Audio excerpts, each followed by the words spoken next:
What's good, everybody? Welcome to 4x Trail. I'm Caleb, and I'm going to be answering a question that I've gotten more than any other over the last several months since I started this channel. And that is, Caleb, what did you do to the inside of your hardtop? Is it an aftermarket hardtop? Did you paint it?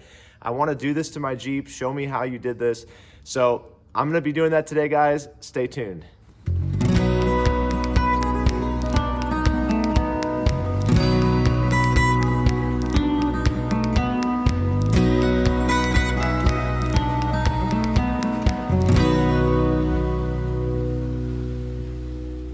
When I first bought my Jeep a couple years ago, it was completely stock. And one of the very first things I did to it when I brought it home was bedline the interior of my hardtop. Personally, I just am not a fan of the white fiberglass look on the interior of these Jeeps. Especially my trim is all black. My seats are black, the exterior is black. So I just wanted to carry that onto the inside of the hardtop as well. The product I use is not rubberized. It's more of just a textured paint. Bedliner product, and so does it reduce road noise or keep the inside temperature a little more consistent? Maybe slightly, but mainly for me it's aesthetics.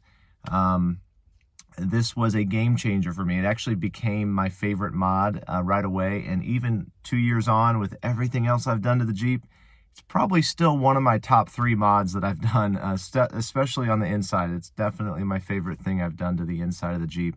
It just makes it a much nicer place to be in here. So I'm going to back the Jeep into the garage and remove the hardtop and show you guys just how easy it is to bedline the inside of your hardtop. You only need a few items for this project. A ratchet with a T27 and a T40 Torx bit.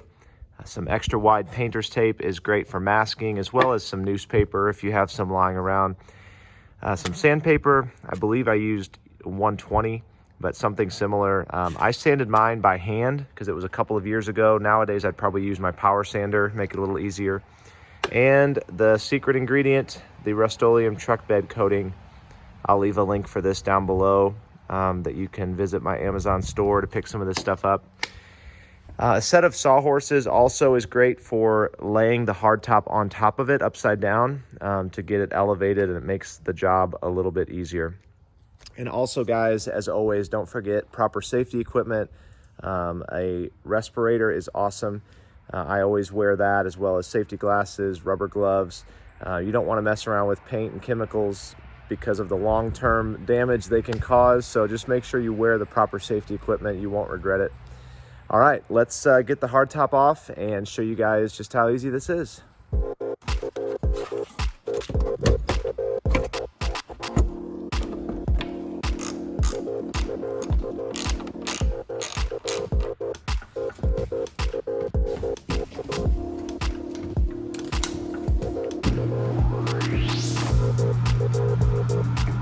With the hardtop hoisted, it's much easier to see what we're working with and how much surface area you have to cover with this bedliner product. So step 1 is going to be prep. You'll want to place the hardtop upside down on some sawhorses like this, or just on the ground. So that'll be a 2-person job to lift the hardtop from the vehicle onto these sawhorses. Once the hardtop is securely placed upside down on the sawhorses, you can take your T27 Torx bit and remove these 2 rear glass strut brackets from the hardtop itself.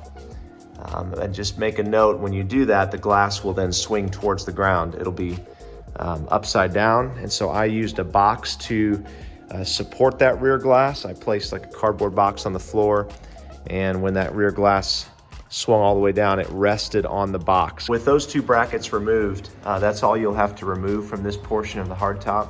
You can begin masking off the rear glass. I used newspaper with that painter's tape on both sides of the rear glass. I also masked off the foam seal on the edges of the hardtop. I masked off the weather stripping.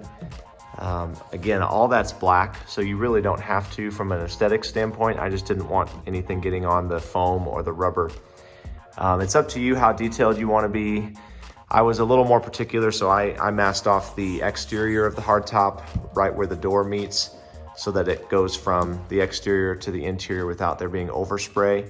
Again, it's black to black, so you probably wouldn't notice it very much, but I still masked off the edges. For the Freedom panels, there's a few more brackets and things to remove. You'll use the T40 for all the plastic handles that lock the Freedom panels together. Just that bolt just comes out and the handle comes off with it. And then the smaller Torx bit for these front metal brackets to remove those as well. And then it's time to begin sanding. So you'll want to make sure you sand, in the corners as well as the flatter areas. Again, you can do this by hand. The top is textured, so you don't really need to sand a ton.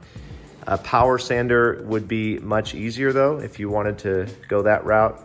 Once it's sanded, you want to make sure that you get all of the dust off. So you could use, compressed air or a rag with some Windex to get all that dust off that you just sanded, because you don't want any of the paint adhering to the dust. You want it adhering to the fiberglass itself. And then the fun part, the actual painting. Now with this product, I found it's best to do a light dusting first and then follow it up with 3 to 5 heavier coats, of letting it dry, a couple minutes between each coat. You can see the directions on the can there. But again, this product has worked really well for me. It provides a really nice, even finish. And that's it, guys. Once that last coat of paint is on, you can carefully remove any masking tape that you've put on just to give it a nice clean edge. And then when it's fully dry, reattach those brackets, throw that hardtop back on the Jeep, and enjoy an entirely new experience from inside the vehicle. It really is amazing how much nicer it is, in my opinion.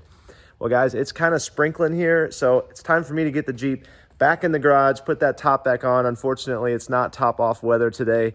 And I hope you enjoyed this. If it was helpful, give it a thumbs up, share it with some of your friends who also have hardtops and say, hey, you guys need to do what this guy did. Make sure to subscribe, because we've got a lot more great content coming up here on 4x And again, I'll leave a link for this Bedliner product down below. That's a great way to support the channel. I'll see you guys in the next video.